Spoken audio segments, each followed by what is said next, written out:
I was not born a violent man.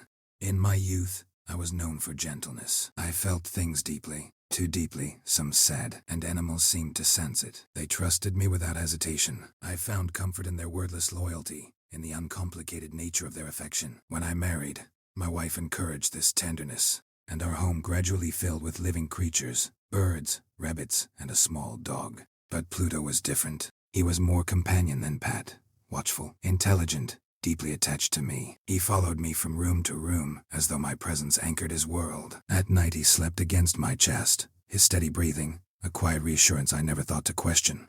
For many years, I was worthy of that devotion. Then I began to drink. It happened gradually, a glass to steady the nerves, another to quiet restless thoughts. Yet alcohol did not soothe me. It hollowed me. It stripped away restraint, and exposed something impatient and brittle beneath. My temper shortened. Minor frustrations felt like personal offenses. Affection, once welcome, began to irritate me. My voice grew harsher, and my hands less careful. The other animals learned to avoid me, but Pluto did not. He continued to approach me, even after I had become someone unrecognizable. And somehow, his loyalty began to feel intolerable. His trust seemed less like love, and more like judgment. One evening, lost in drink and self-contempt, I convinced myself he was shrinking from me. When I reached for him, he resisted, and sank his teeth into my hand. The wound was trivial, but it ignited a fury far out of proportion. Before reason could intervene, I drew a pank knife, and destroyed the eye that had once regarded me with such unwavering trust.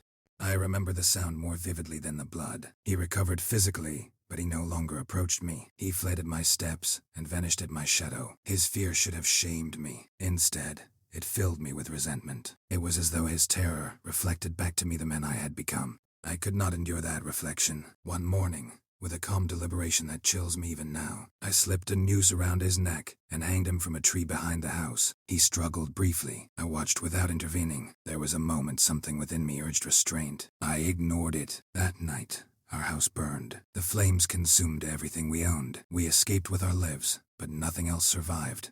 Nothing except a single standing wall. Upon its plaster surface was the distinct impression of a gigantic cat, its neck encircled by a rope. Even then, I rejected fear. I constructed explanations. Someone must have cut the body down and thrown it inside during the chaos. The impression was the result of heat, chemistry, coincidence. There is always an explanation. There must be.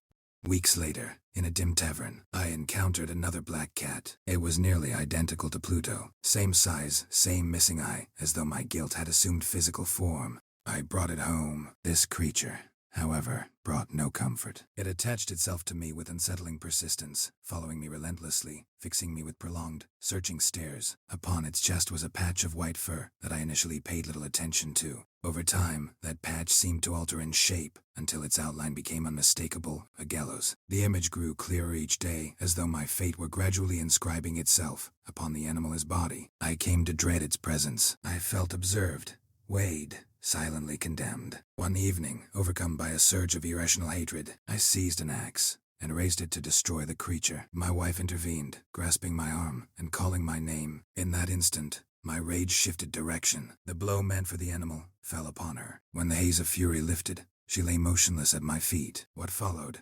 unfolded with a terrible clarity. I concealed her body within the cellar wall, sealing her behind brick and mortar with methodical precision. The cat disappeared that same night, and for the first time in months, I slept without disturbance.